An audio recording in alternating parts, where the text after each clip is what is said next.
Okay, cool. Can I suggest if you don't have a notebook, I think it might be a good idea just to take like 30 seconds, get yourself a notebook, because you might come across maybe specific concepts that you want to take a note of and possibly research later, because I think a lot of this content it's open source, hey, Yes. so they would be able to look into it by themselves. Okay, all right. So welcome everybody. Thanks so much for joining us. I'm Tendai from SkillX. And this is our session where we are going to do data science for absolute beginners. Okay. So I do frequently get questions about what is SkillX, and like how does it really work. So essentially the idea is that everybody's got a little bit of knowledge that they can share. So if we all shared a little bit, then we can all benefit quite a lot. And it's always a lot more impactful, I think, when you learn from someone who's actually doing it and when you learn on a practical level. So you actually get to do stuff. So if you join and you become part of our community, that's basically what we do. You can propose specific topics that you want to learn about. And then from the community, we find someone who actually knows something about that topic. And we find a way to make it practical so that when you walk away, you don't just walk away thinking, oh, wow, that person is so amazing. I can never be like that. You're supposed to walk away thinking, you know what, I actually know where to start. And I think I can do this. So that's the whole point of SkillX. It's basically run off volunteering and donations. So if you want, you can make a donation to keep it going. And you can join, you can make contributions in terms of content. So the idea is everyone must be a constructive participator. Don't be a leech, just absorbs information from other people. Try and see who you can help as well. Okay, so I'm very excited once again to introduce Langton. We've had a session with him previously, I think with a few of you on the call, where we got to really like grill him about this data science thing. Like, yeah, it sounds so fancy and stuff, but what is it really like? Is it um, as difficult as it sounds? Like, what's really involved, and how can we get into that? So I'm going to share with you. You're welcome. So I'm going to share with you a link so that you can join the group, and that's where we'll be posting all the other links and the content. So I'll actually post the link to the first session we had with Langton, then you guys can actually watch it in case you missed that one. And then feel free to comment. You can add stuff if you find something that might help somebody. Langton is a data scientist, a practicing data scientist. So I've met a lot of people who said, I'm a data scientist. And sometimes they're more like BI people and things like that. So this is Langton's day job. So he's graciously agreed to show us on a very practical level, take us through a use case, and get us to understand the ideas. But really, I think it's up to you.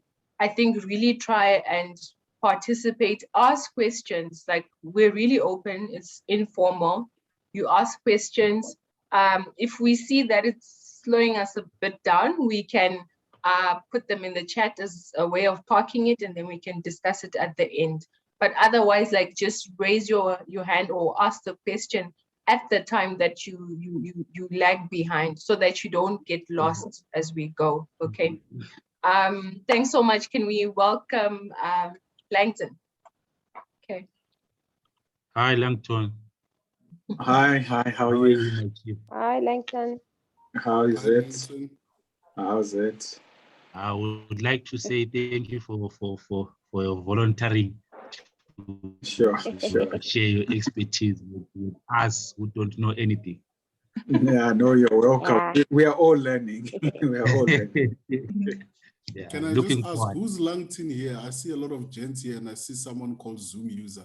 Is A Zoom Zoom LinkedIn? user. Is that one of the traits of the data scientists that they go by pseudonyms all the time? Or You're we're not hiding gonna the be data. linking You're gonna have to build a model to find out who they are. Yeah, I think it's an interesting thing that you said, Langton, that we're all learning, because I found when I actually run a session and I'm teaching someone, there's actually things that I learned that I hadn't realized. I didn't piece them together before, but now because I have to explain it to somebody else, it's actually reinforced how well I understood something. So yes, we learn actually by sharing a lot. But I'll hand over now to Langton. Let's jump into it. Okay. Yeah. Thank you for the warm welcome. I'm excited about these 3 sessions that we're going to be having. So what I'll try to do now is I'll probably give you a rundown in terms of the plan of work that we're going to be doing. So I think because of the variable, I think levels of experience, what we'll try and do is slow it down, I think like the first day, so that we are all sort of at the same page, or maybe the core understanding, or we all have the core understanding of what it is that we're doing. But I think we'll start off with the why. Why do we do this? So that we do not go too much into the code and building models when we don't understand really why are we doing this.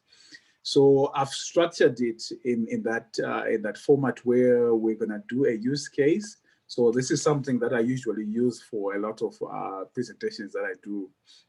It's an easy HR use case that we can all relate with. And from there, we'll go into I think the definitions of what data science is. I'll try to quiz you guys in terms of your understanding from a maybe mathematical or statistical background, so that at least we are all of the same understanding. From there, we'll all go through the use case. So when I say we'll all go through the use case, I suppose everybody's got a Google account. I'm going to be doing the code on my screen, but you are all going to be running the same thing on your machines. So at the end of the day, when we're done with these 3 days, you would have gone through all the steps of building a machine learning model. At the end of it, we're going to visualize the results. We'll do it, I think, probably on the last day. But if there's anyone who doesn't have a Google account right now, maybe just indicate. There's a reason why we need that. I think we're all good. So we are going to use a Google Colab environment. So Google, I think they're very good to us. They give us this environment, which is free compute, which means without us necessarily setting up anything on our machines, we can log into the cloud, execute our code from there as though we are sitting on our machines, and we're actually able to work and get a model out as an output. But from there, I don't know if there is anyone who's got a question. You understand the flow in terms of what we're going to be doing. Looks like we're good. So the aim today is we'll go through the use case, the definitions, up to probably data exploration. And then we'll leave the feature engineering up to prediction probably for tomorrow, and then the visualization for the last day. So I think we've got ample time to at least try and explain and get the concepts in there. So I've got 3 things here on my machine. These are formulas. I don't know if someone recognizes any one of them. Let's be interactive. I don't want to be the only one talking, so. Okay, I recognize the quadratic equation. Okay. What does it say? What does it say? A squared plus B squared is equals to C squared. I'm seeing a circle there. Sorry? If my memory serves me well, I'm seeing a circle there, except the C is a C instead of an R. Oh, yeah, Isn't you're that a right. circle? I am lying. You're right. No, I'm also, my memory is very rusted, so I'm hoping that my guess is right. Is that a circle? Am I seeing a circle and a future value formula? Isn't that Pythagoras? Pythagoras. Is So it? that's Pythagoras. That's Pythagoras. So I think where we're trying to get to is, I think we can all look up for the definition of what Pythagoras is. At the end of the day, I think these three things have got something in common. Do you know what that thing is?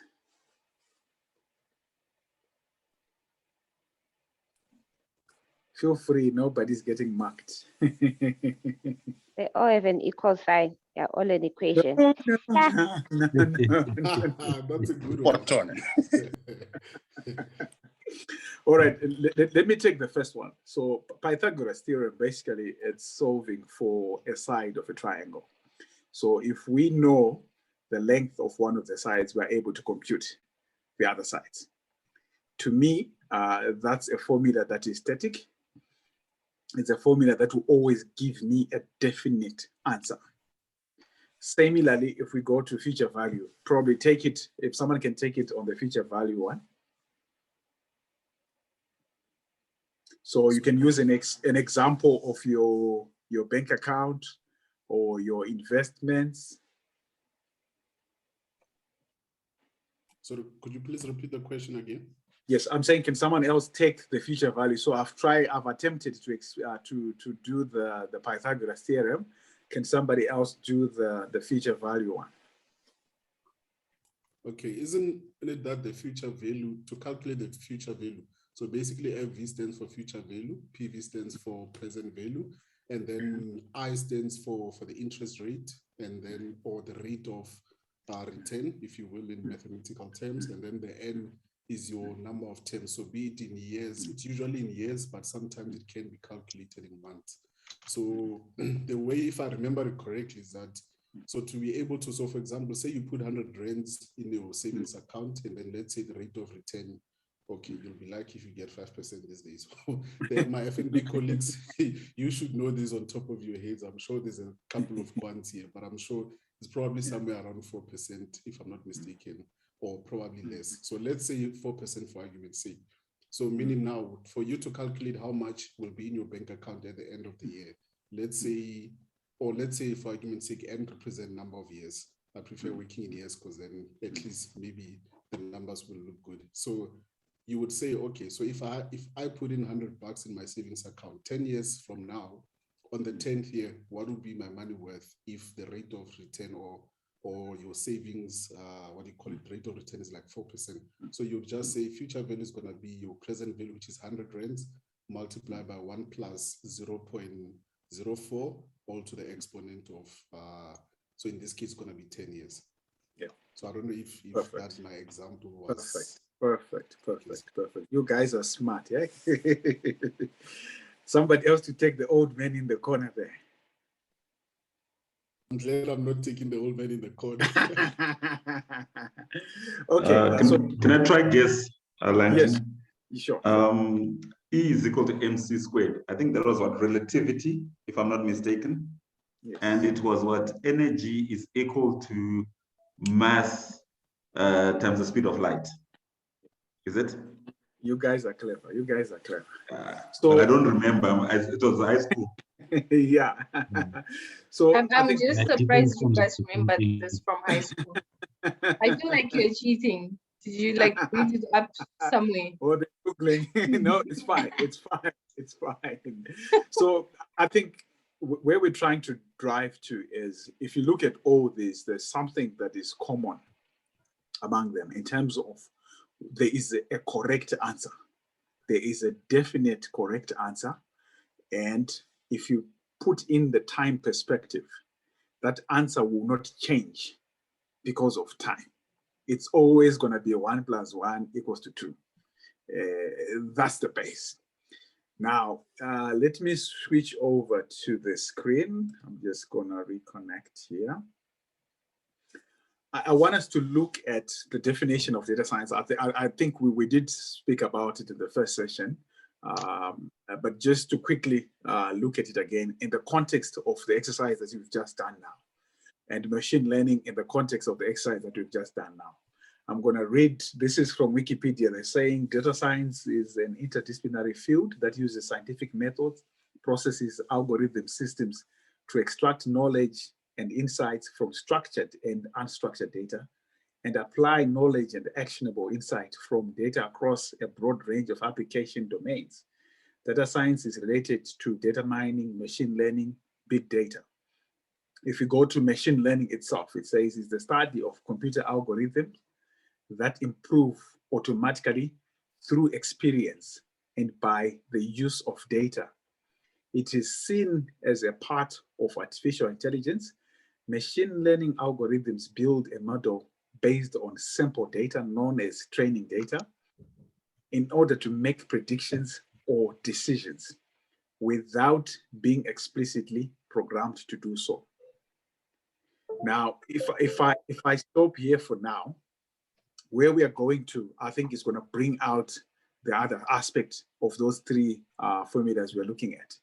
Says machine learning algorithms are used in a wide variety of applications such as medicine, email filtering, speech recognition, computer vision, where it is difficult or unforeseeable to develop conventional algorithms to perform the needed tasks. Now, if we look at those three formulas and we bring in something like email filtering, you are never going to get the same answer given time, which means you need to continuously train these things so that they continuously learn and are able to give you better and better predictions. Now, in terms of science, you see that machine learning is not a perfect science. If we were to look at E = mc², that's a perfect science because you've got an answer that you would expect. If we are going to predict what is the likelihood that patient A and or patient B has got cancer, we say it with a degree of certainty, but we are not 100% sure. So it's not a perfect science. But however, where we as humans were struggling because we would find we spend a lot of time looking at those charts, let's say it's X-rays and we're trying to predict, there is human error. Machines are allowing us now to get to a point where we can make those decisions or improve on the decisions that we make by using an algorithm that we train. So essentially, if we were to define it, that then becomes the practice of data science, or I'm gonna interchange and say machine learning in this case. I don't know if there's anyone who's got a question or anyone who wants us to delve a bit into it. Yeah, I think, is there a way you can give an example, like just a simple example of, you know, like how you'd apply data science versus how you'd apply the machine learning part? So data science is like a parent of machine learning, in that it's not just about machine learning. There is a lot more that you do in data science. So the building of the algorithm, and that's more around just machine learning. But with data science, you've got a couple of things that we're doing there, like your data mining, for instance. That's all part of data science. If you are working for an organization that's probably maybe well-resourced, you'll find in your data science discipline, you have data engineers who are responsible for the pipelines that end up feeding you the data that you would use to train your machine learning model, but that is all under data science. Can I ask a question? Sure. In layman's terms, what would you say is machine learning? Maybe I'm losing you there, because you said it's a kind of machine learning. So in layman's terms, what is machine learning? So in machine learning, you are training your computer to be able to recognize things that we as humans usually apply our mind to recognize. But we are now saying, we are telling this computer to say, if you see this image, you got two images. This is a cat and this is a dog. If you see this, this is a cat. Why? So the machine will look at it and it says, okay, the head is smaller, the ears are of this format. I can see whiskers are common attributes, but there is a difference there. The dog, it will obviously be obviously different. The nose is a bit wider, the ears or the size of the head is a bit bigger. So we are now telling it, we're going to give you 1,000 images that are, and we tell it that this is a cat, this is a cat, this is a cat. We give it the same thing, we do it, we give it 1,000 images, say this is a dog, this is a dog, this is a dog, this is a dog. Now, when we present a new image, which is actually a cat, the machine is able to say, no, I've seen this one before. This is a cat.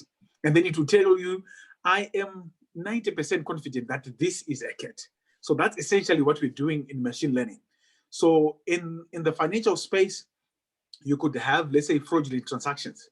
You will train the machine to say, if you see this pattern, this is a fraudulent transaction. You feed it again, let's say 1,000, 2,000, 10,000 cases of fraudulent transactions with variables that are not the same. And then when you're running your systems in real time now, it's able to pick in real time that this is likely to be a fraudulent transaction. So that's where now machine learning comes. So because it's a continuous process, you do not train it based on yesterday's information and then you stop to then say, now my model is up, it understands. You continuously train this thing because even the thieves themselves or circumstances do change over time. So that's, I think, more on the machine learning side. Okay. Understood. Understood. Sure.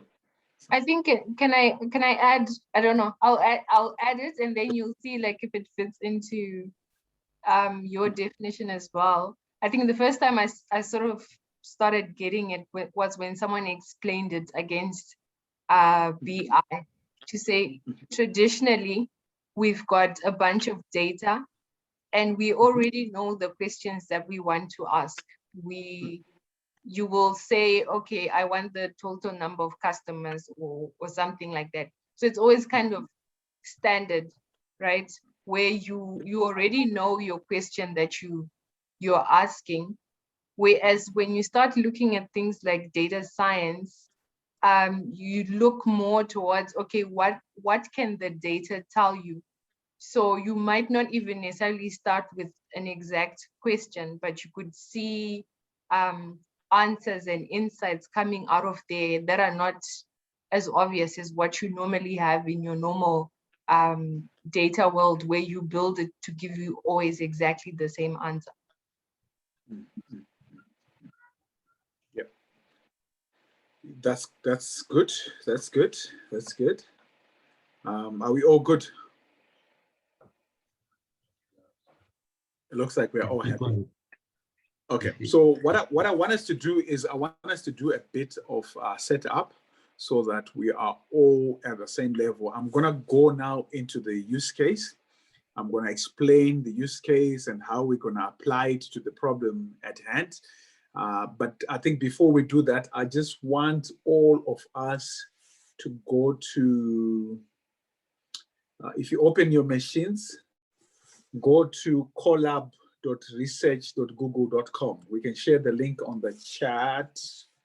Let me just put it on the chat. Sorry, Langton, just a quick question. I'm using Linux here, so would my Firefox browser work, or do I need to use Google Chrome? It will work. It should work. It should work. Yeah. I've shared the link in the chat. So if you've got a Google account, it's going to be automatic.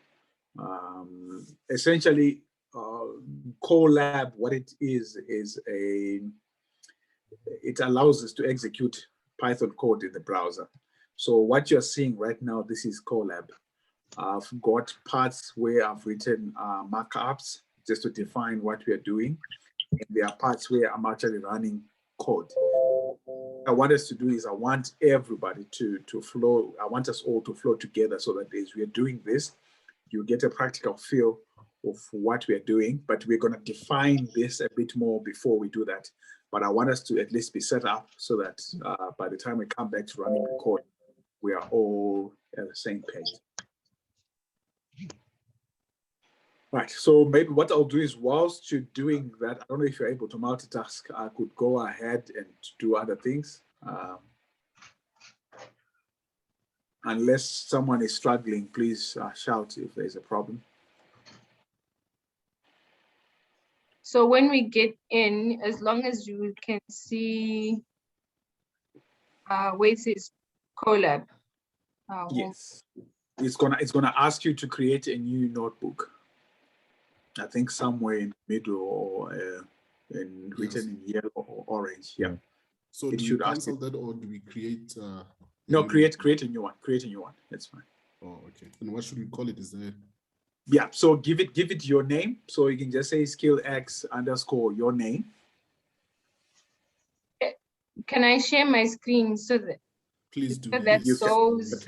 Yeah. For a new. Okay, I've just stopped sharing. Okay. Then you can kind of talk us through. Okay, so this is what I get. So click where it says new notebook at the bottom. At the bottom, okay. Yes.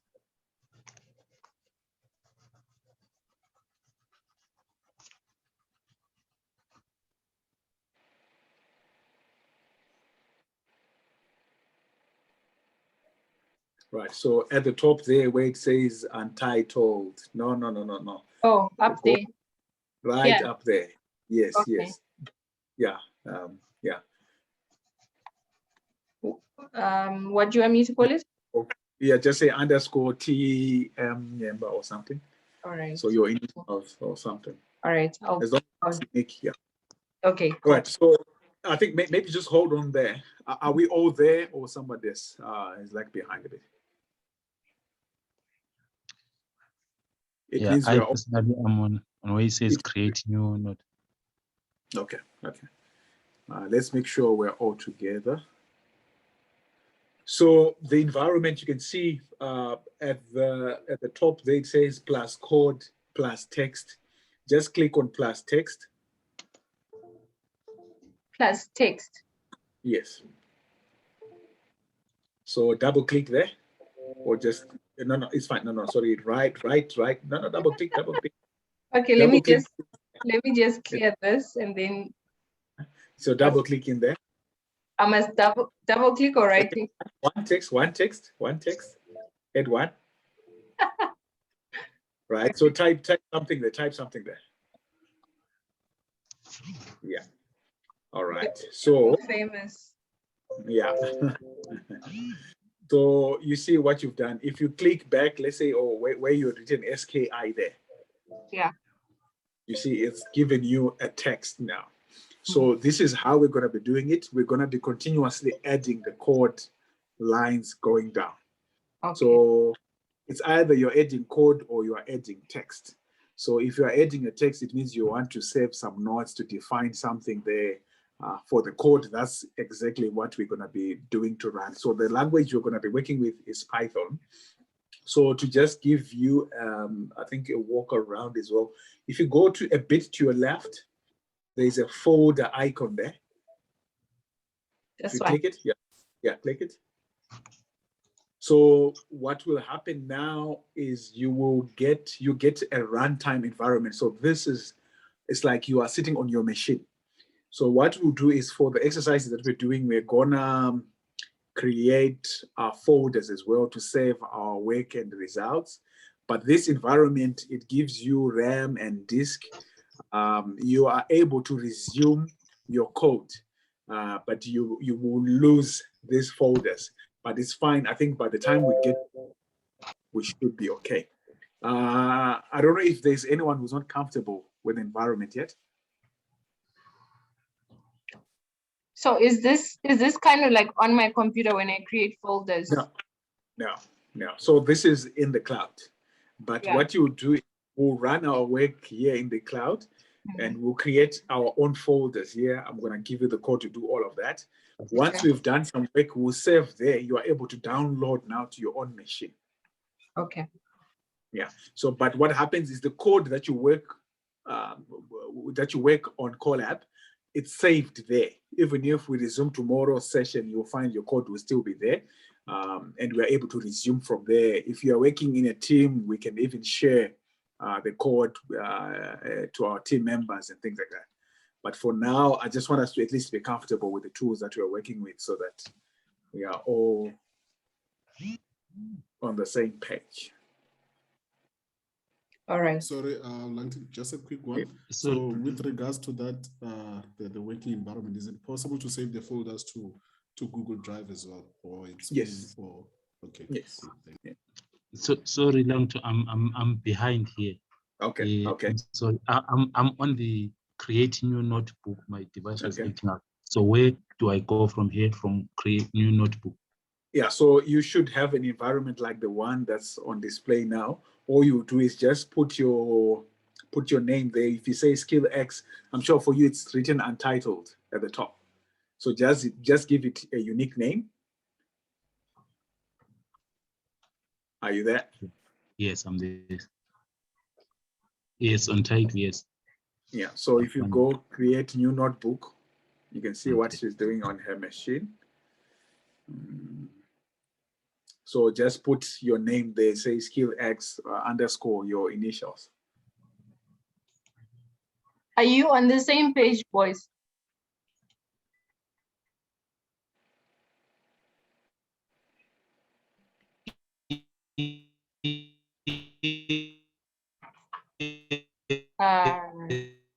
Now we can't hear you. It's, yeah. Do you want to type in the chat? I'm on the same page. Oh, okay. Yes, I am. Do you see where you need to rename?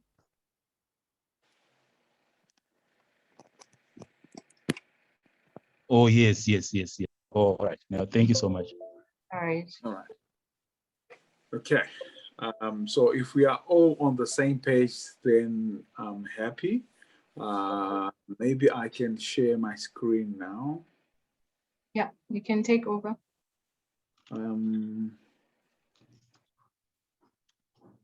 Share screen.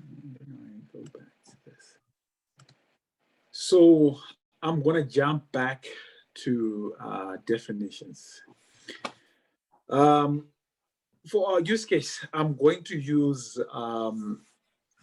what is called a machine learning canvas. So a machine learning canvas, essentially it gives us the ability to coin our use case to ensure that we cover the basis of our use cases, mainly from a data, stakeholder, infrastructure. So I think like anything else, you need to count the cost of building the house before you start building the house.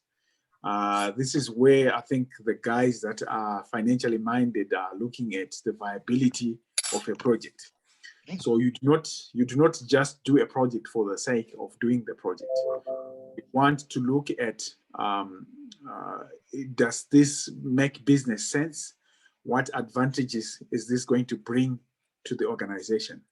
So I'm gonna share the link to, but you can see right at the bottom there, it says machinelearningcanvas.com.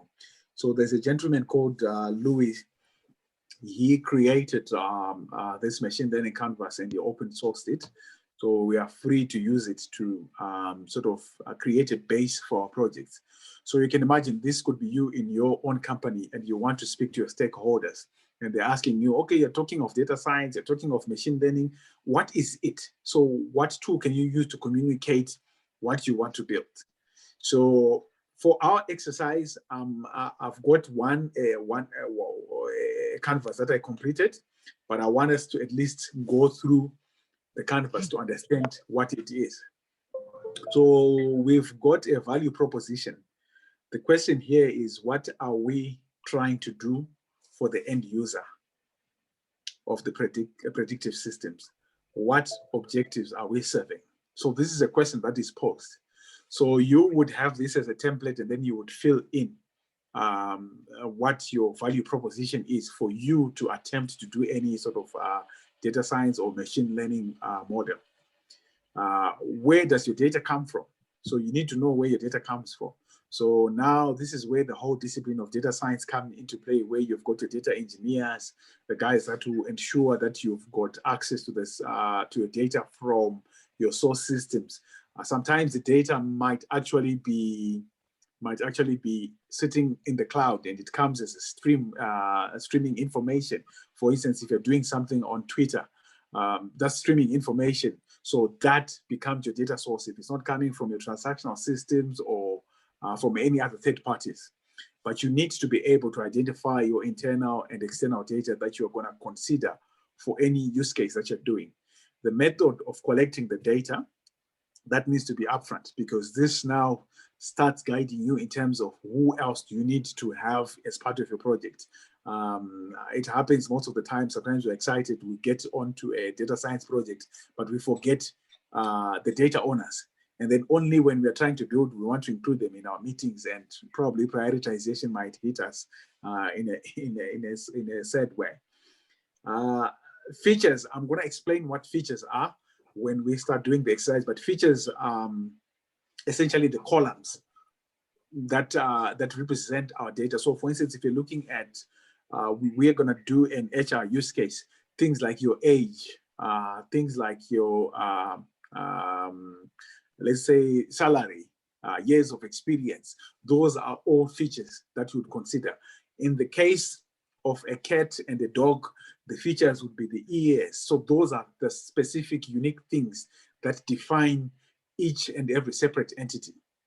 From there, we're going to look at the ML task. So the ML task is, what input are we going to have? What is the output that we're going to get from our predictions? The decisions is, how are we going to use the predictions? How are we going to use the predictions used to make decisions that provide the proposed value to the end user? So if you look in the banking space, I think there's a lot of machine learning around marketing, where the guys are really trying to see how can we cross-sell based on the products that you currently have, or based on similar clients that fit your set sort of profile. So in there are decisions that need to be made to then say, once we get a prediction, what do we want to decide? So this then empowers, I think, the big guys that need to make these decisions to then say, look, in the past you were looking backwards and only being reactive. Now we can provide you something that empowers you to make a decision, to see something before it even happens. The building of the models, I think that's part of what we're going to be doing. When do we create the models? When do we update the models? Remember, when we're defining machine learning, we were saying this is not a once-off exercise. You need to be able to update your model, because your data is continuously changing. So you don't want it to become stale. You need to actually monitor the performance of your own model in terms of how well it's doing.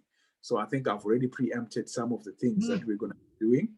So evaluation speaks to when if I go back maybe to the use case of like the health use case, if you're looking at the dangers of predicting that someone does not have cancer when they actually have cancer, is different from predicting that maybe Lincoln likes Mission Impossible. So you see, there are certain metrics that we then use to evaluate the model that we build based on the use case that you are looking at. So I'm going to explain this a bit further when we start doing the practicals, and we're going step by step to sort of understand what sort of metrics are out there. We start speaking things like area under the curve, raw curve. If anyone is got a statistical mindset, they already understand some of these things. The making of the predictions is when do we make the predictions on new input? How long do we have to featureize the new input to make a prediction? So this is now speaking around DevOps, where you are thinking in terms of pipeline, because your system is always generating new data. So you need to then have a plan in terms of, do you then make new predictions every day, or when your offline processes run and then you give your end users that output to more for the next day, or do you do it every 10 minutes depending on the system that you are running? If you are, say, in the e-commerce space, there are things that need to, the sort of predictions that need to be made when a certain user is actually in store. So you find those guys, sometimes they'll say, no, get into our store, you get free internet. But it's a way of them knowing that Langton has actually walked into our store. And once they are able to tell that Langton has walked into our store, I'm sure you've all seen Google Analytics, they can tell that the user of this device has searched for a particular, let's say, a shoe. So some guys that are very, very advanced, what they've started doing now is, whilst you are in store, they already start serving predictions to you. They can send you a personalized message to say, do you know that you can get a 20% discount on this shoe? So you can imagine, if I've been searching it, yeah, of course, I'm going to be worried, how are these guys knowing that I've been searching? But I mean, it's common. We've seen it. You go into news, to a different website, something follows you there, which you're like, but I said this thing yesterday. Why is it appearing now with a different price? So those things now, it just determines when do you make the predictions. So you want, when your customer, if you're in retail, you want when your customer is there, other than when they've left the shop, and then you try to tell them, 10 back, you can get 20% discount. So that all, I think, it sort of guides you in terms of your thinking. If you're designing this system, when do you want to make those predictions? I'm gonna go to the last one, the live evaluation and monitoring. So I had already touched on this. In terms of the performance of your model, over time, your model will start to degrade in performance. You need to monitor this, but how do you do it in such a way that there's a visibility?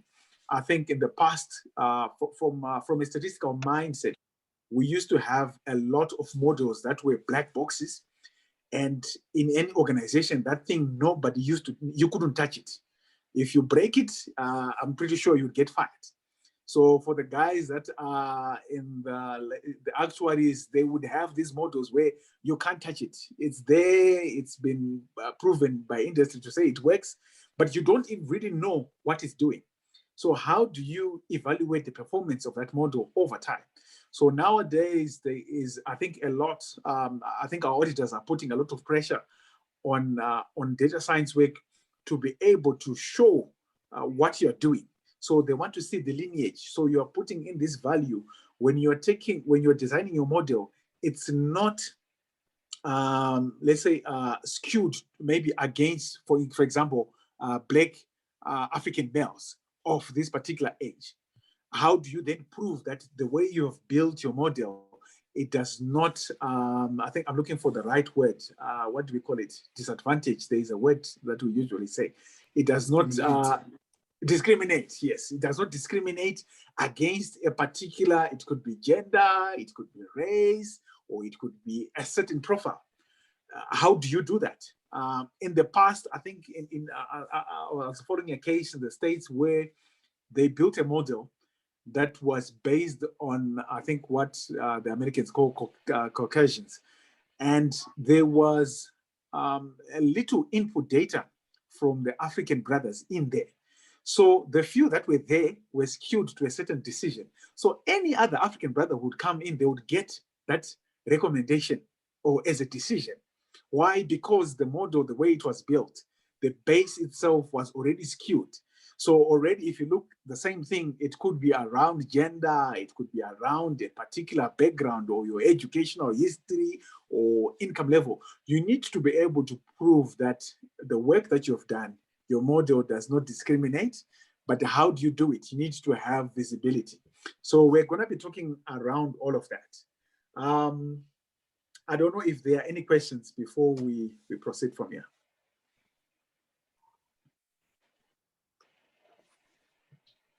Okay, we are all good. So I'm gonna attempt to stop. We need to stop at 8, right? At the break. We're gonna have a break at 8. Yes, but I think it's open to discussion. Okay, Do you guys think okay, all right. We should try and push, or because that's only in 10 minutes time? Yeah. Sorry, Yeah, we can push. Okay. We can push. On that note, so sorry, how long is the session? I forgot to ask in the beginning. What's the allocated time? It should be about 2 hours, but Langton, do you think that would be fine? 2 hours? Let's try and make it an hour and a half, and then probably tomorrow we can do 2 hours. All right, great. Okay, cool. Yeah. So I'm gonna go now. So if you come here, this is me attempting to answer the use case that we're gonna be working with today. I've got my data sitting in my GitHub repo. So this is open to the public. Everybody's gonna get access to it. If you hit this link, you will see the source file that we're gonna be using for our use case. But I've put in brackets here to then say sometimes your data source could be a data lake, it could be online, but obviously we need to think around. I think recently Poppy, I'm sure everybody received some email or an SMS somewhere. So those are some of the things that you need to be thinking about in terms of how do you source your data and still be compliant to regulations that are out there. We'll talk more around Poppy and compliance. Collection of the data, for me, because it's already sitting in GitHub, I don't have to do any pipelining of ETL, but typically this would be your ETL that you discuss with your engineers, as we had discussed before. The model building, I'm gonna go for monthly when the ETL loads new data. So HR information does change over time, but you find things like, if we're looking at the use case that we're doing, which is around attrition, you would find the information then tends to be monthly at a minimum, and then quarterly if you're really pushing it, but monthly at a minimum. So you obviously want to then take that monthly sort of data set and then work with that. So you would obviously build your processes to run monthly. But like I said, every use case has got its own time range that you sort of build for. On the features, we've got, our data set has got about 35 input columns. We're gonna do things around type inference. We're gonna do transformations. I'll explain what all of this is. So remember, there's a time when I was saying sometimes you might have a data set that is skewed, let's say towards males only, but you want to build a model that when it encounters a female, it serves results that are fair. It doesn't give a biased view based on us providing the model a data set that is skewed. So there are a couple of ways that we can use to fix some of these issues. Okay, I see I made a spelling mistake there. You forgive me. It's actually meant to be smart. I think A is right next to S. That's why I did that. But I'll fix the slide. So one of them is fixing data imbalance. So there's a lot of ways of fixing data imbalance. You also want to ensure that your data, when you provide it to your model, you shuffle your data so that it doesn't become, it can become a problem if you are giving your data raw as it is from your input system. You might start training it in a way that gets it to converge sooner than it should, because you've just provided the data that is not shuffled. I'll explain what all of this is in the context of machine learning as well. For the machine learning tasks, the input is the number of our features. The output that we want from our model is a yes or no, to say this person is likely to leave the organization. That's the outcome that we want. Now, this problem is of the type of a classification. So when you're dealing in machine learning, there is different types of problems. You've got a regression problem, which I think if we go back to the interest rates, those are mainly regression problem. A classification, you are trying to say, is this green or blue? And then you classify it. For us, we're saying, is this person living or not? Regression problems could then be around, let's say, I want to estimate the value of my house in 5 years, for instance. So that's not a very static thing. You then put in the input parameters that allow you to then say, look, if the market remains at this and this remains at this, what is the prediction? So that value will always change over time. In that use case, you are not looking for yes or no. The yes or no might be, is it going to appreciate or not, which then becomes a classification problem. So our problem is a classification problem, but what I'll do as well is I'll give you more links that define all these problems so that you've got a grounded understanding of the different types of problems.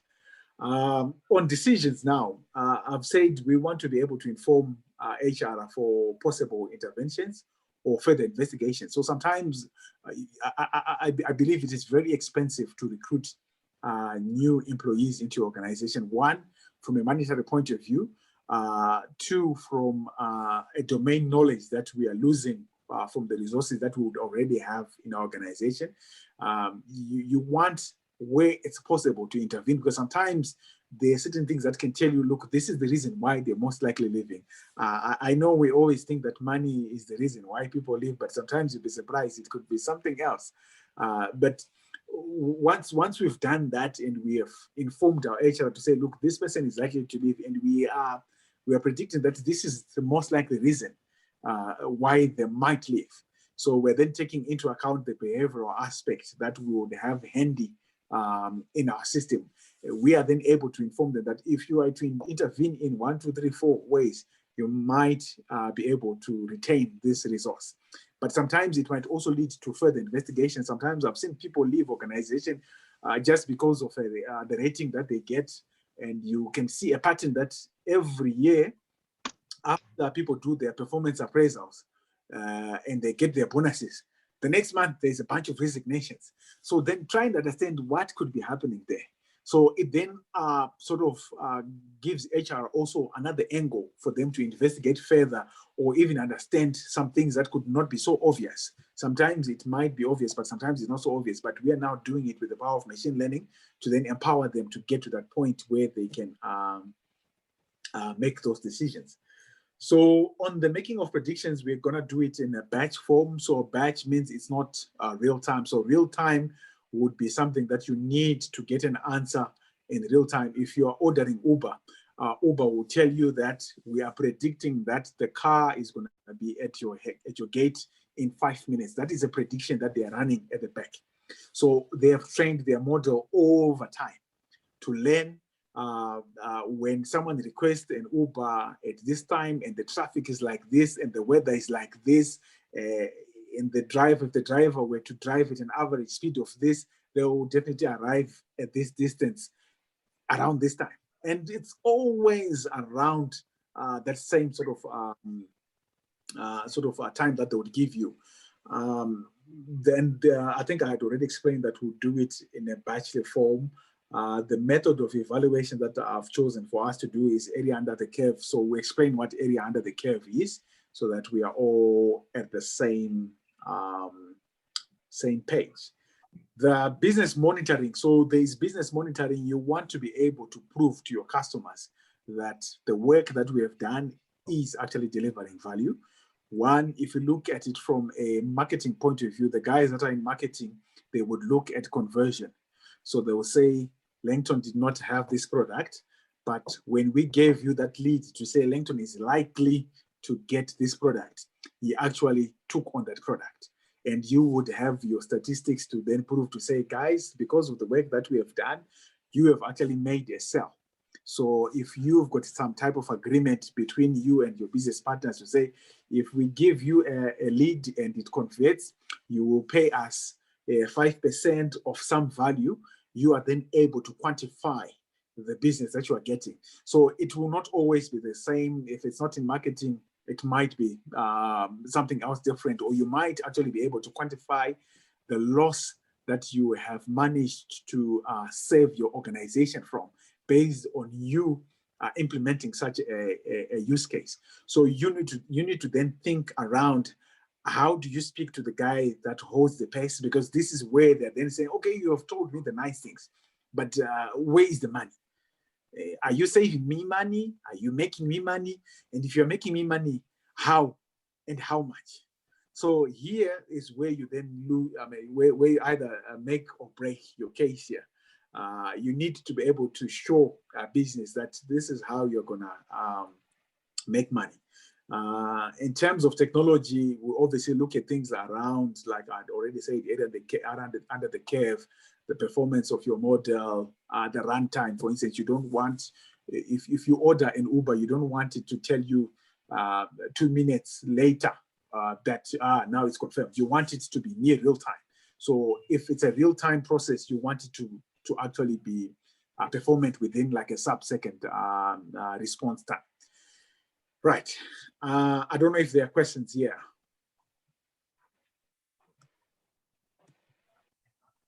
Are we all happy? Do we have questions? Do we want further explanations? I'm clear. You're clear. The guys on the chat are all quiet, so maybe you can put a, I saw someone put a. Yeah, 2 thumbs up. So. Let's see. Everyone else, are you okay? Yeah, so far so good. All right. So the reason why I did this is for us to get to the why. Because for someone like me, the tendency is always there to rush into the code. Guys, this is how we do it, and then we build. But at the end of the day, you need to get an understanding of the why. I've explained the why in this context, but for any other use case, you can then start thinking around, how do I coin the use case that I'm thinking about? I know, I think the younger generation these days, you've got that idea in your mind. You're now thinking, okay, I could use this to communicate to my, if you're going to a VC presentation and say, guys, this is the model that I'm going to build to answer to 1, 2, 3, 4 problem. I'm going to get my data from, but that sort of helps you to have a framework to communicate the use case that you're going to be building around. And then in any case, if there are areas of weakness, this then should also guide you to then say, look, I think you need to think around your data pipelines. If you're going to have issues around getting the data, which I think most of the time, data is the big issue in organization. In data science, we say you spend 80% of your time dealing with the data itself and 20% building the model. The model, it doesn't take too much time. If you look now, AWS, like your Amazons, your Googles, they already have pre-made models where you might not even need to employ a data scientist. Just provide us with your data and we'll give you an output. So there's a time where I think data scientists used to be very important people, but slowly it's getting to that point where you need to have that strategic mindset now, not just about I can create a model. How do you position yourself that you continue to be relevant? So that's where I want us to at least be grounded to then say, when you are coming up with your use case, you understand how to build up your use case, you've got your model canvas, you could do it in a different way, but at least it allows you to coin your use case properly. Right, if we are all good, I think we have already done collaboratory. I tried to explain here what it does to us. We are gonna go for data exploration. So data exploration, if I skip something that you are not familiar with, please just shout. Data exploration is, I think, sure. Sorry, Oh. Yeah, okay. Yeah. So are these steps almost like steps in the process? So you obviously start off with your requirement, and then that collab environment is where you would configure that. So are you saying, like, let's say we've got our requirements, now we've got our environment configured, then the next step is data exploration? Yes. Yes. Okay. So now you know where your data is. You want to understand your data at a high level. So remember, we're talking around the skewedness of the data. You want to understand how many nulls or missing values do you have in your data. You want to understand the correlation between the input columns that you've got. So correlation is, for instance, if 2 columns represent the same thing, why do you need to have both of them as an input into your model? You might as well trim down your input. So that's where I think we'll go around we'll talk around feature engineering as well when we get there. So feature engineering would then be the next step to then say, we've understood our data by exploring the data. So what I'm going to do today is I'm going to show you a fancy way of doing data exploration, which is not too difficult. So everything that I'm going to try and do is to try and simplify it for you using automated ways of doing this. But at the end of the day, what's important is that we'll come out having grasped the concepts of what we're doing. Are we still good to continue? So we run and then we try and complete at 8:30, or you want a break? No, let's go. Okay, okay. Right, so I think what I will probably do is I'll copy this code. So remember, we all have our environments. We need to be able to run this code on our own. So maybe what you can do in your environment, just put in a note, call it data exploration. You can see the way I've written mine here. If you add a text, let me just repeat it here so that you follow exactly. So if I'm here and I say add text, it will add a block at the bottom here. And then if I put 2 hashtags and I say data demo like this, if I go here, it will have it in this nice written text. But you can see what it has done is I'm already creating a table of contents here to my left. It's giving me some nice steps in terms of where I am and where I'm going. Are we comfortable with that? We put data exploration, and then we put another text to say set up the lab folder structure. And then I'm gonna copy this code and put it in the chat. I hope it comes out formatted nice. Let me know if it doesn't come out in this way, it will not run. So make sure that it comes out in that way. So this one now is a code. It's no longer a text. You can see because there is a sign here that says run cell. If it's a text, you can't run a text. The text is just there for defining or writing what it is that you're doing. So this, for some of you who might have experience with Jupyter, so this is like a Jupyter notebook. You could have run this code in a terminal, but yeah, that becomes a bit cumbersome and it's a bit difficult to follow. So a notebook is just a web-based executor that allows us to run this.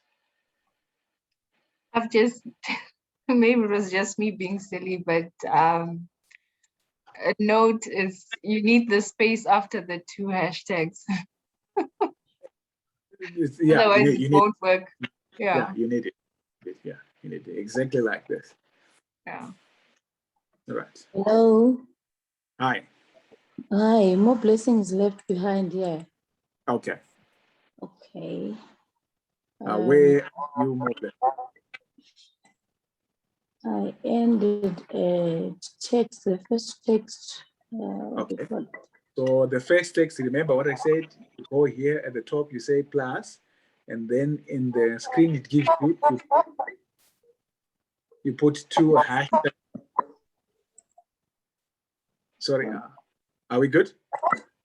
Not yet. Not yet. Okay. Can you share the screen? Then maybe you can help me. Okay. You can see on my screen. I'm going to read it. Okay. I think I'm getting an echo, or is it coming from that side? Okay. I'm going to say plus. You see, now I get a text block. I say hash space, and then I say data, for instance. And then I say demo like this.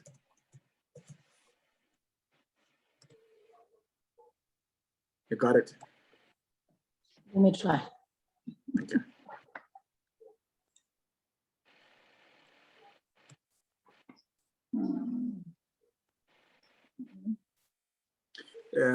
Anyone else? I'm saying between data and demo, is it one word or? I know it's up to you. All I'm just trying to get through is at least define what you're doing. So if you generally want to guide in terms of what step is it, what you do, so that if someone else were to take the work that you have done, they're able to understand. Oh, so here you're doing data exploration. Oh, here you are installing models. Here you are doing this. So it's just to communicate, but if you follow what I've done here, it's fine as long as you understand what it is that you're doing there. Can I ask everyone to mute until they have something to say, because we've just got a bit of feedback.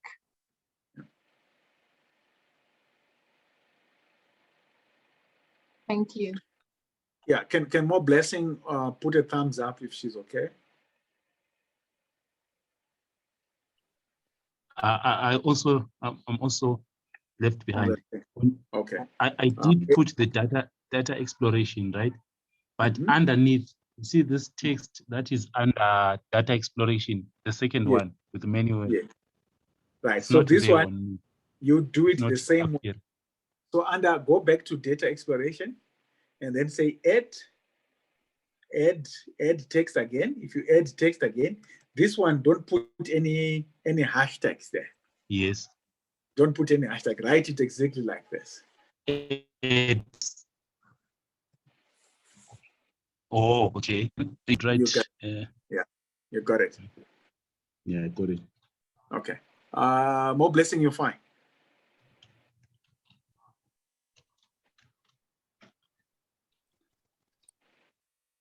Can she get on the mic so that we know we are all together?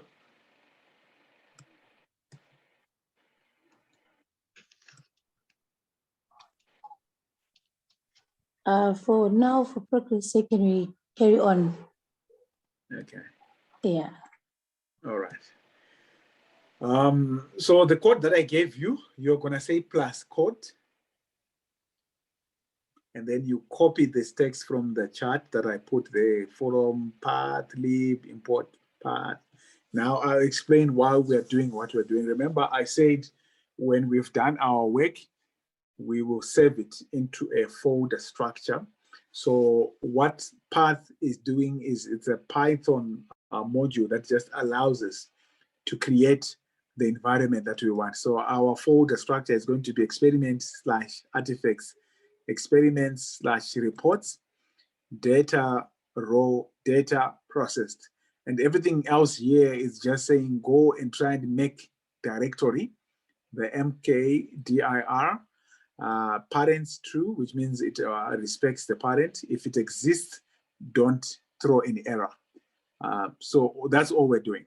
We could have simply gone onto the environment and manually created the folders one by one, but why do that when we can actually just use this code to do that? You can see on my screen, I could say new folder or upload, all of that. So that's what all this code is doing. So we're just setting up the environment for our lab.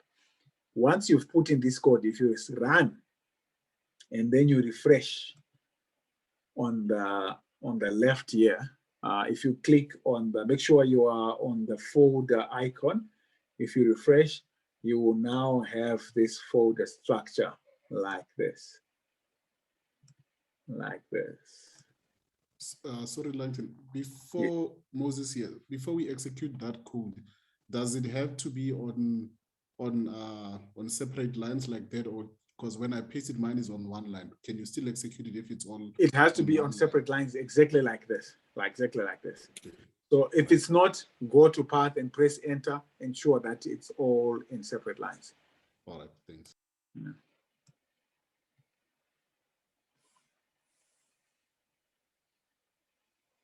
So Python is a sequential programming language. There are two hands up. Let's start with Moses. Sorry. No, one. So that was me. That was I think okay. you already answered the question. Sorry, let me look at I don't want to mispronounce your name. It's Malachi, right? Yeah, Maji. No, I just wanted to be sure. So far, the only thing that we've done is just created the folders. Yes, that's the only thing we've done. So we're just setting up our lab folder structure. Okay. Yes. So are you going to tell us where we're going to get the data from, or? Yes. Is that the data is already sitting in the cloud, so we are going to grab it from the cloud. We are not going to manually put it. Okay. All right. Yeah. Thank you. All right. Are we all there? Right. If we are happy, let's install. I'm sure we've all created our folders. You can see your folders to the left. If that is the case, let's proceed to the next command. The next command, I've just written here, install required module. So you could just add the text without a hash, install required modules. And then from there, sorry, Langton, can I stop you for just a second? I think my code copied up until I've only got 3 folders. It copied up until minus. It left out sample data and logo. I think from the way I entered it before I ran it. Okay, it's fine. You can still rerun it. Yeah, you can still rerun it the way we've done the code here. Even if you rerun it, it won't error, so it's fine. Right. You're missing the data process, right? Yes. Okay. Yeah, just run it again. Ensure that the data process is there. It won't throw an error. It doesn't create a problem. All right, no problem. Thank you. I'm also experiencing a similar thing. Yeah. So do you just run the last part, or do you just so all you do is you run the entire block like this. Okay. See the way I've done it here. You just run the entire block. If you really want, there's no need to really select. You run the entire block. Just the run cell. So if all your code is properly indented, it will run everything. I also have the same issue. So it's there in the code, but I don't have a folder called process. Also, it's inside the folder called data. Maybe that's the problem. So if you go we should have three outside folders, and then raw and process are inside the data folder. Data, yes. The way we've done it here, we've said our parent directory here is data, and it's got a raw, data, processed, experiment, report, experiment, artifact. So if you go in experiment, you have a report and artifacts. Okay. I think also what confused me is because the folder structure is in alphabetical order, not necessarily in the order that the folders were. Okay. So I think that's where the confusion on my side came. That's fine. It's fine. It's fine. All right. So we're all good now, I suppose.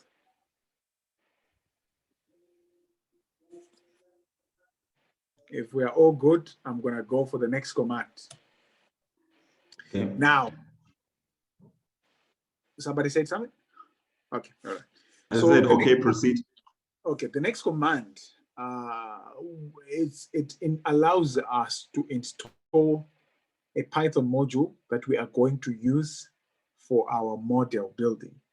So the way we're going to build our machine learning model, we're going to use what is called AutoML. AutoML means it automates a lot of the things that you would have had to manually do, but it also then gives you explanations as to what it's doing and why it has done that. So PyCaret is one such module that allows us to do that. There are quite a lot of Python modules, not just Python. If you're working in R, there's quite a lot of R modules as well that do the same thing. So for us, what we are saying is we've got an environment that we are running. I want to make sure that this is installed. When this is installed, I am then able to call on it as a function now to say, go and create a model for me. Go and show me why you're choosing this particular model. So that's the reason why we are running this command. The quiet that I've put there, I don't want it to make a lot of noise, because what it will start doing, it will start showing me everything that it's installing, that is a dependency of PyCaret. So please go ahead and run that command. That ignore these 2 errors. If you see them at the bottom, it's fine.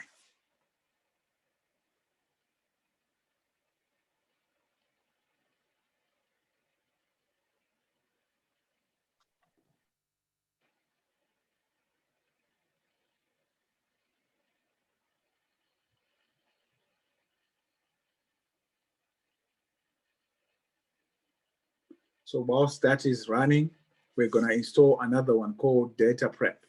So Data Prep, in terms of data exploration, it also automates our data exploration for us. It will give us a nice report, which is in HTML format with different graphs, and it will explain the data for us to understand the data that we are working with. So if that is done, I'm going to push the other command again. So you do the same thing. This is all code. So you run another code and you install.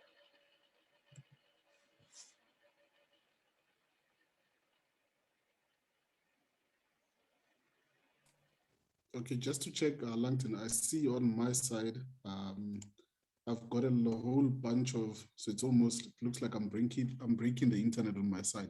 So I don't know if that quiet part is happening because it's fine. It's fine. It's fine. So meaning there's more noise than that usually. Yeah, yeah. Okay. It's fine. But what you do is when it's done running, you can right click in that cell, and then you go where it says clear output. You see where I'm on my screen. Yes. If you look on my, if you see on my screen, yes. If I say clear output, you see what is done. It's taken out those two commands. So because you don't want it to be covering your whole screen, you want to ensure that you've got your basics there. But it would have done the job. It's not like you're clearing what you've installed. It's just taking out the noise that you see there. Oh, thanks.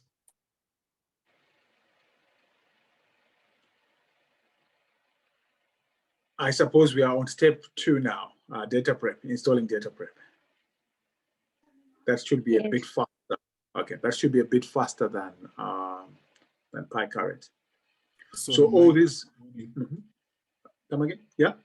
Sorry, it's Moses here. Mine is still loading, so I'm not sure. Okay, it's fine. It's fine. Yeah, I'll make sure that we don't proceed when some are still running.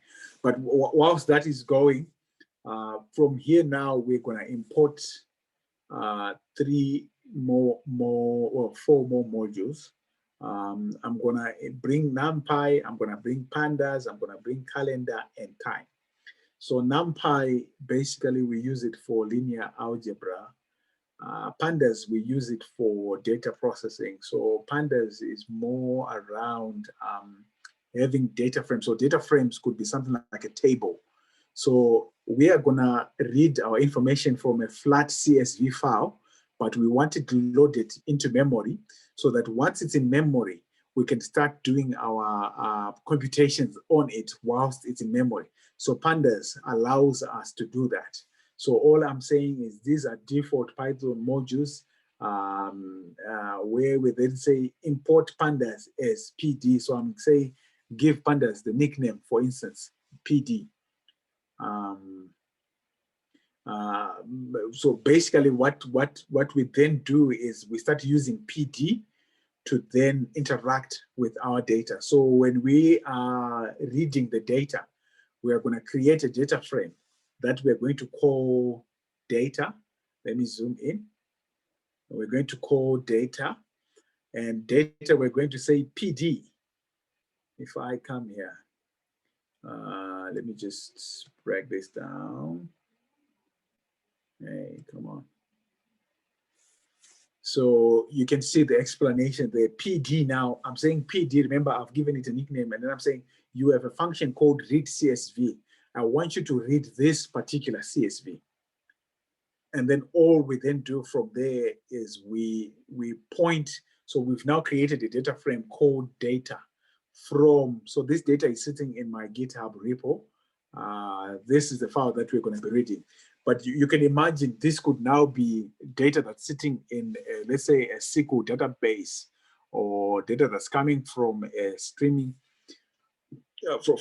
streaming platform. If you're, let's say, you're streaming Twitter, you want to be able to have a data frame where you can hold that data for the work that you want to do to train or play around with that data frame. I don't know if it's making sense. Can I quickly explain GitHub for those who haven't used it before? Okay. So GitHub is it's an open platform that allows us to share our code, and it allows us to orchestrate what is called DevOps. So you can imagine if we are a team of developers and we're working for the same company, we want, if I'm working on something, we need to have a base in terms of the code that you're working. So for instance, the code that we've been building today, if we were to work from one code base, GitHub allows us now to have that hierarchical structure where our code is sitting in a repository, which is, in other terms, just a storage. If I change something, it allows us to version the changes that we have done, and it also records who has done those changes, what changes have been done. So at any particular point in time, if I were to then, let's say, introduce code that would, let's say, break the system, we are able to go back to a point in time and say, before Langton deployed his code, this was working, so let's go back to a point where it was working. But besides that as well, you then have a hierarchical structure where you create what are called pull requests. So pull requests is mainly, I am sending my code for approval to say, can you please verify that my code is fine? You are able to deploy this code to a production instance. And then whoever in that hierarchical structure has got the right to approve the code will look at the code and say, look, this is fine. This is exactly what was asked for. So in a typical project environment, you've got your users asking you to say, can you please make sure that you include this column in your project? It was not there before. So I'll go back to the code base and say, this is the code that was there before. I'm gonna add my changes. Once I add my changes, I've included the column that has been requested by the user. I will create a pull request. The pull request will be accompanied by a comment to say, I've added the column as requested by, let's say, a change request number 1, 2, 3, 4. And then the person who approves the code will look, okay, yes, I know change request number 1, 2, 3, 4. They'd asked us to add this column, and we can see this code is doing exactly that, and that alone, there's nothing else that is damaging. Let's promote this code to run into production.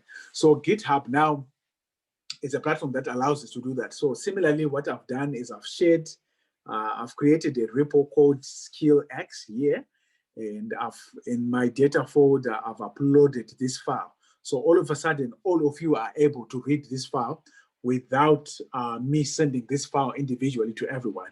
So this is one way of using GitHub, or you could use it to actually manage the code of your projects.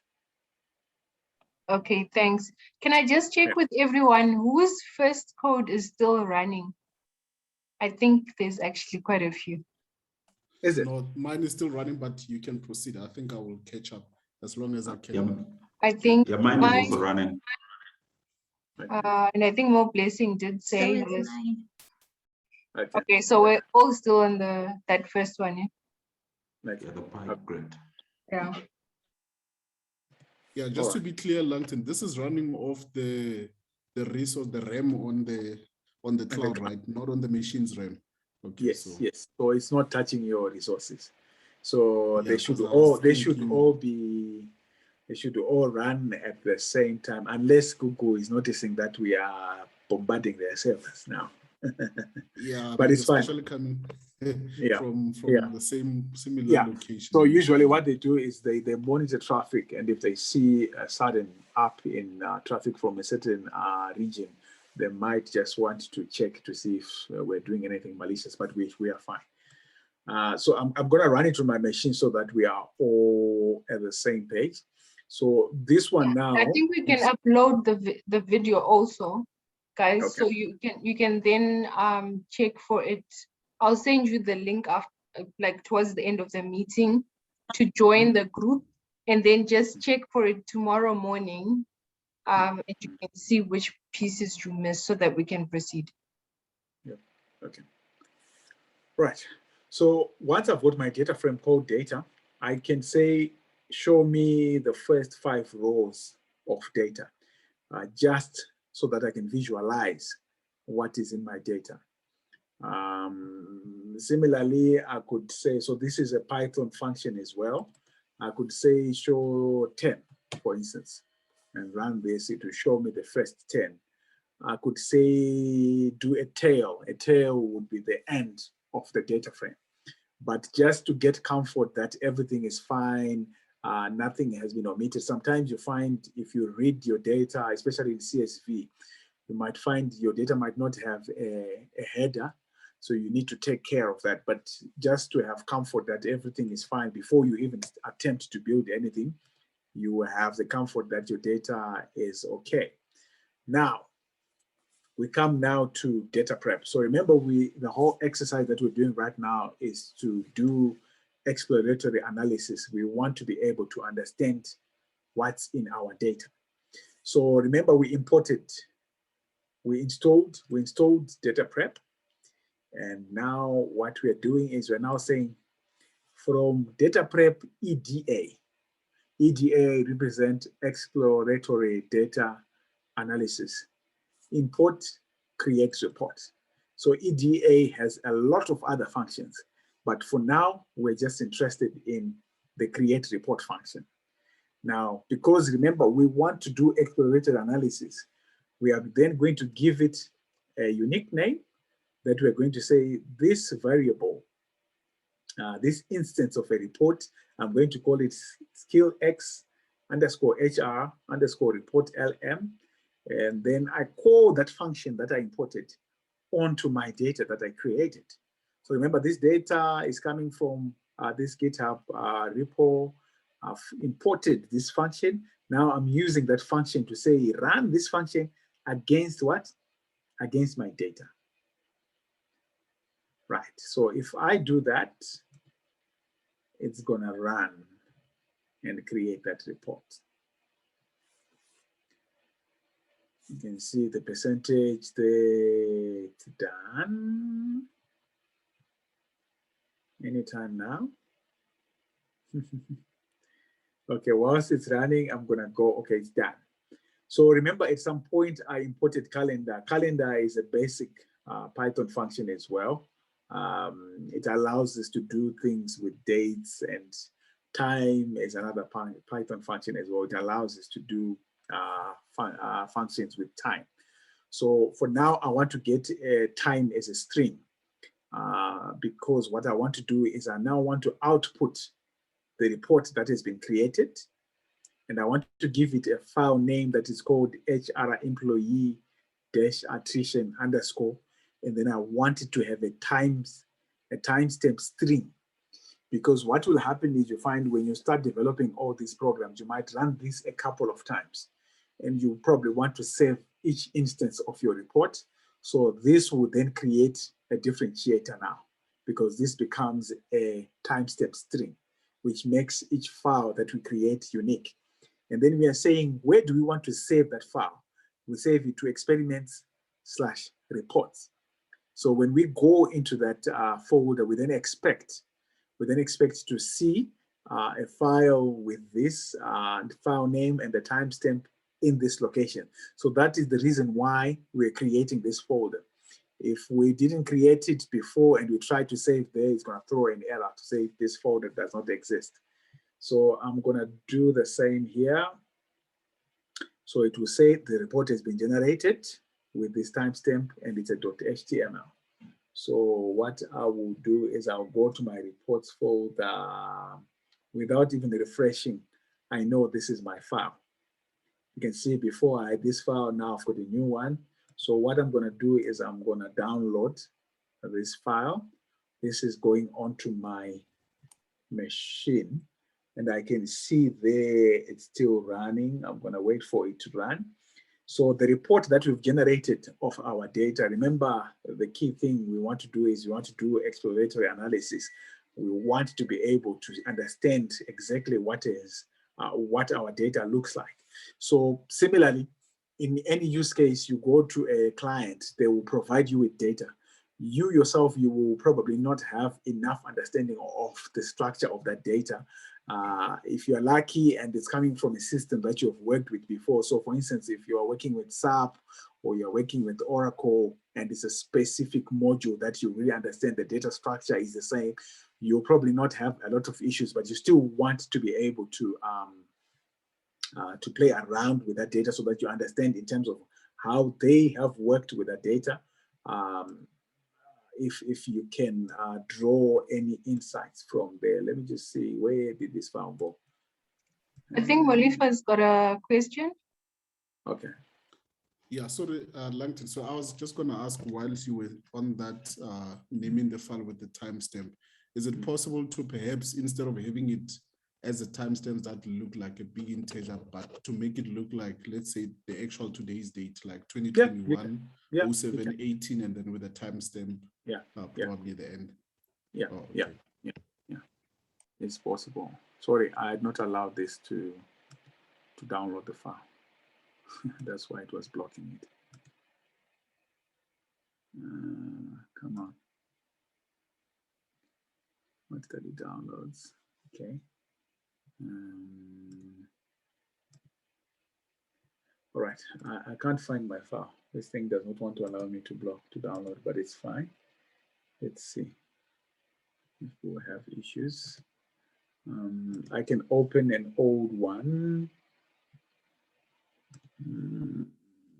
Looks like it's downloading now. I see the little circle. Yeah. So I had built this one before. It will be the same result. I'll just wait for this one to complete. So this is the report that we get from the process that we were just running. Now, what does this mean to us? So if you come here, we've got an overview. In our overview, it's telling us how many number of variables. Oh, now it's downloading. You see, it was being blocked. It's fine. The number of variables, the number of rows, if there is missing data, if there are duplicate rows, the percentage of the duplicate rows, the total memory of our data set in size, the variable types. So it will tell us that we've got 14 numerics, we've got 1 geo variable, we've got 20 categorical variables. So remember, when we're talking about input and understanding our features, this is where now it becomes a bit important now. And then it says for the employee number, this is uniformly distributed. If you look at distance from home, it's skewed.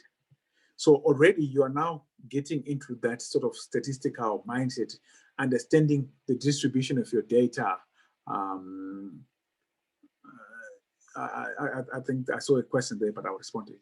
Understanding the distribution of your data, how skewed the data is. So it's got 3 pages here with the other columns as well. And then where there's employee count, it tells you this is a constant value of 1. It means that value in the whole data set is not changing. Similarly, here is a constant value over 18. Let me just blow up my screen as well. Over 18 is a constant value of Y, which means everybody was represented in our data set is over 18. Standard hours, everybody there works 80 hours. Education is a constant length of 1. This is constant length, which is fine because it's not value. The length is fine as constant. So at least now you see you are getting to understand more about the data that you're dealing with.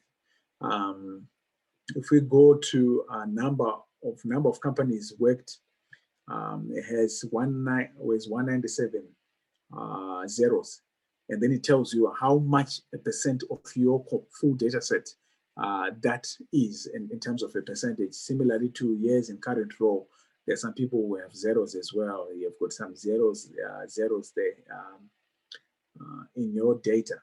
Now, for each and every one of these features now, you are able to also go and understand at a deeper level, where if you look at age, it says approximate distinct count. You've got 43 of those. Approximate unique values in terms of percent is 2.9. Missing values, so you've got nothing missing. You've got no finite values.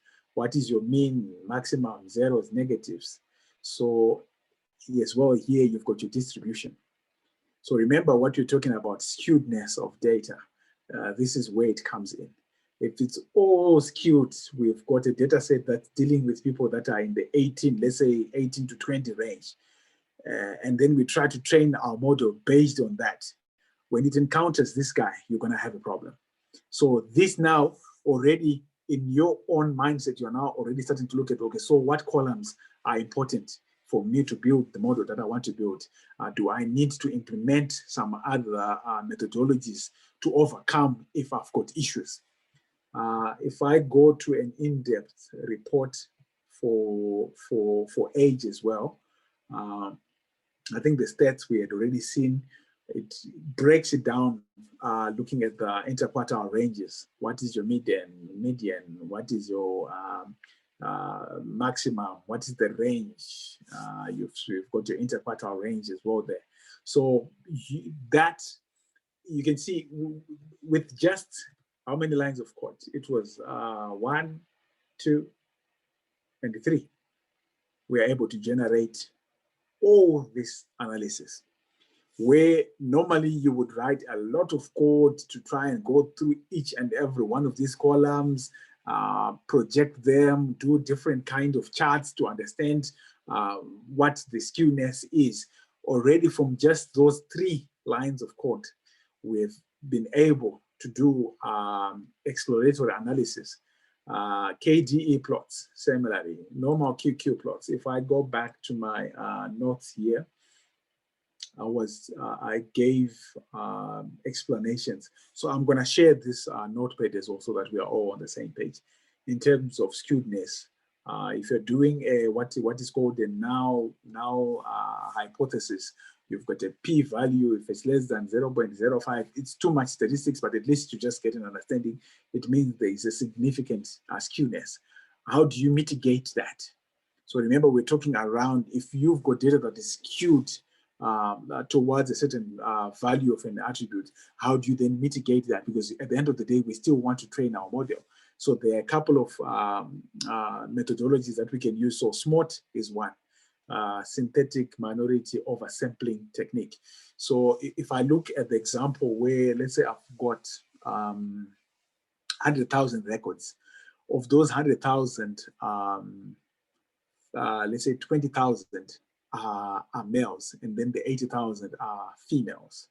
What I want to do is I want to oversample on the 20,000 and then undersample on the 80,000 so that I create some balance in the data that I'm going to use to train.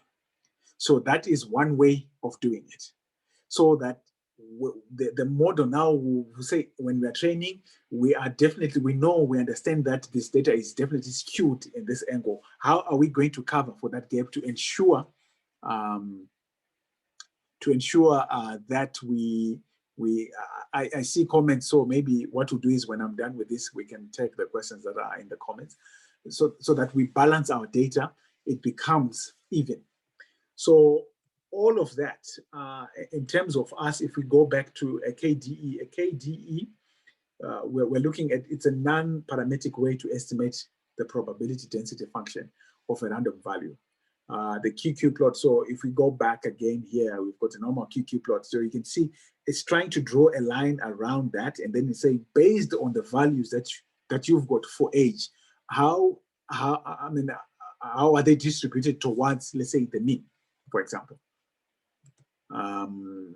That's the same. So I'm gonna give the detail with all these explanations. Box plot, similarly, it gives you that range to say your age is generally concentrated in this within this quartile and this quartile, and this is your median. You've got some outliers, obviously, that will be like your 18s and some that will be approaching their 60s. So this, at a high level, it allows you to do your EDA. Now, let me pick one value that will be categorical. So for your categorical value, you'll find you will have different graphs. All of a sudden, we've got a pie chart where we're saying attrition. So this is the column that we're getting from the data that actually says this person actually left. So our model, we're training it based on experience to say, this person left and they were of this age, they had been with this company for so long. So it's saying based on that value, this is the target value.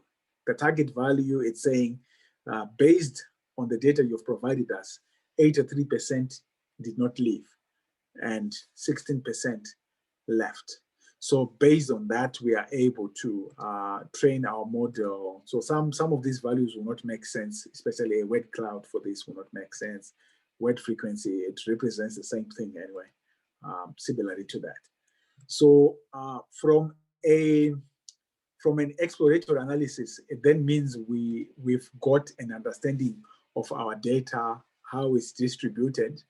And normally, if you are training your models manually by writing code yourself, you are then equipped with, one, I need to deploy something that will go and do smarting, for instance, to balance my data.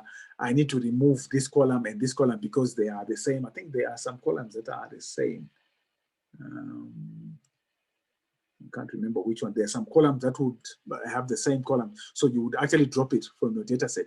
Now, when you go back now to the guys that are doing your data engineering, you then tell them, guys, this column, don't bring it anymore. We're not going to use it for training our models. Let me stop here. Let me stop here. What I will do is I will share this file. I can attach these files in the chat, right?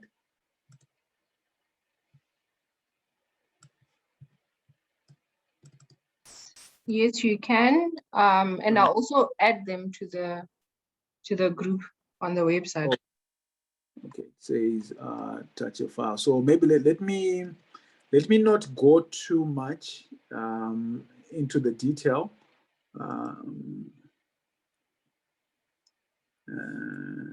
File is blocked for security reason. File path. All right, I'll put it on GitHub, and then we'll all be able to see it from there. Otherwise, it will. Let me put it here. I'll put it on Pretty GitHub. neat. The little work you put in and the amount of information you get back. It's pretty nice. Sorry? Oh yeah. Okay. That file is a big file. We need a file less than these people. They don't want me. I think it's fine. It's fine. I will attach them on our website because we've got full control. So Okay, then everyone can access it. All right.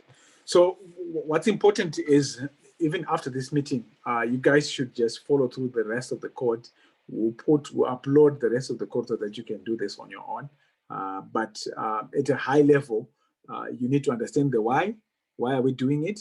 How do we do it? In terms of the structure, now we are at exploratory. You've seen what I've done and the kind of reports that you get. So in terms of understanding your data, you are now empowered to then say the next step of the journey is understanding the features that I need. But for me, if you've got a solid understanding of you've built the case and how do you start your journey in terms of building your projects, then that's fine.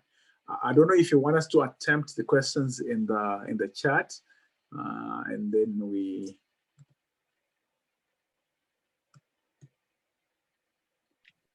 I think maybe we can jump to specific questions that probably add quite a bit of value.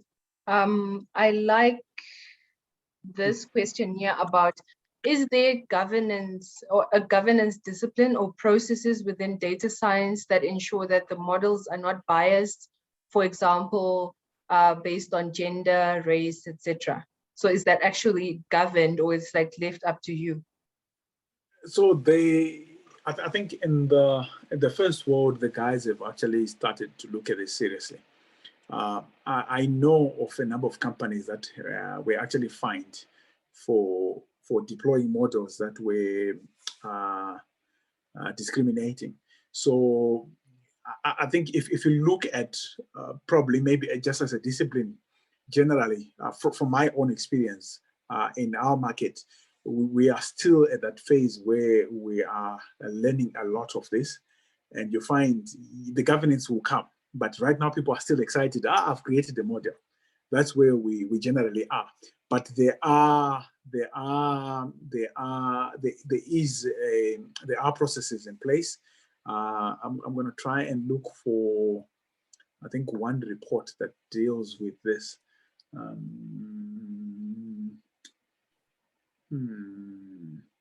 Okay, I'll share it tomorrow. I'll share it tomorrow. But yeah. All right, cool. Another question here, asking, I think you may have covered part of it before, but it's asking, could you clarify the difference between a quant and a data scientist?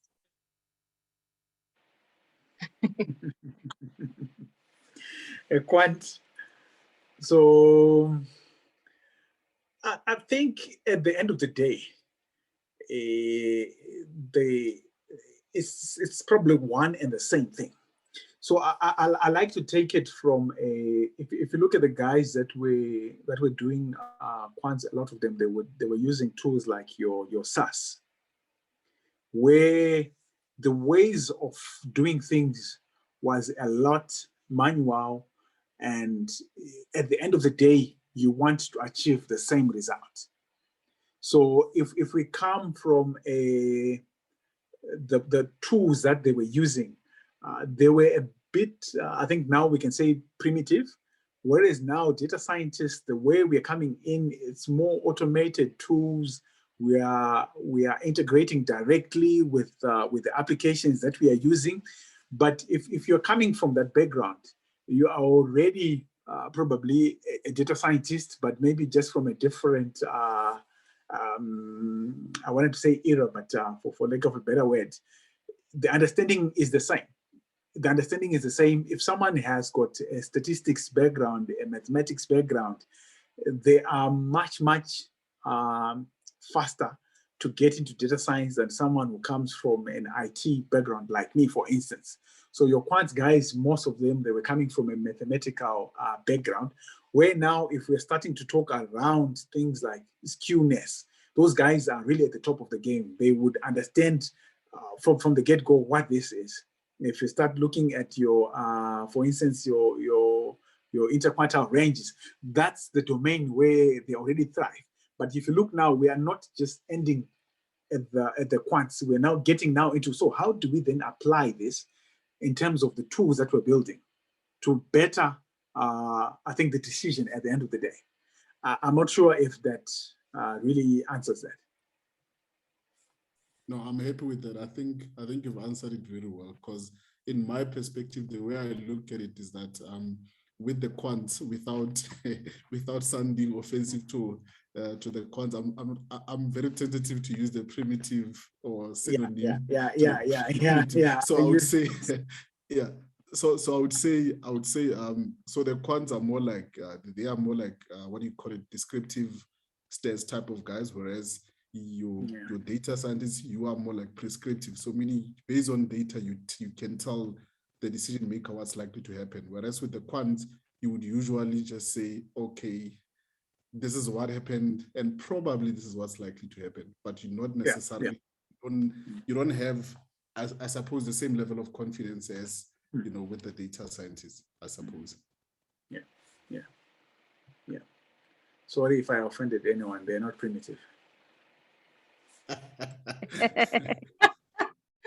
As long as primitive doesn't translate to, supposedly our other cousins. Okay. No. To the human race. No. Yeah. All right. I think if anyone else has got questions, just ask quickly. We'll give you like 1 minute. I'm not picking up. I think the rest was more of just contributions and comments. Okay, no, that's fine. Sorry, host.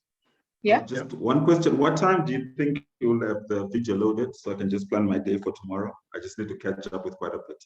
I'll try and get it to render overnight and then upload it.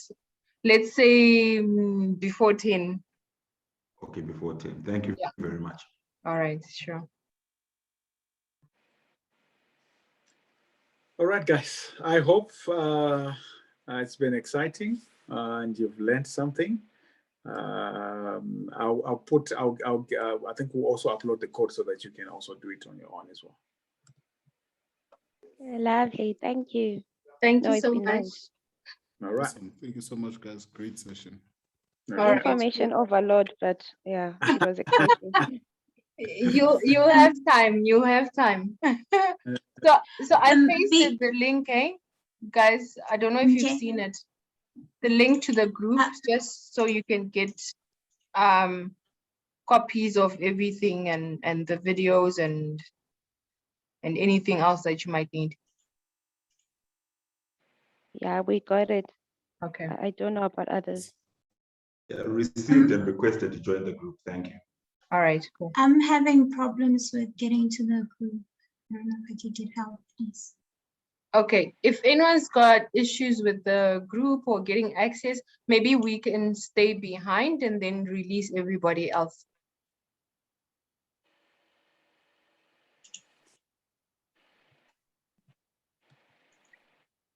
Okay, hundreds. Everybody happy?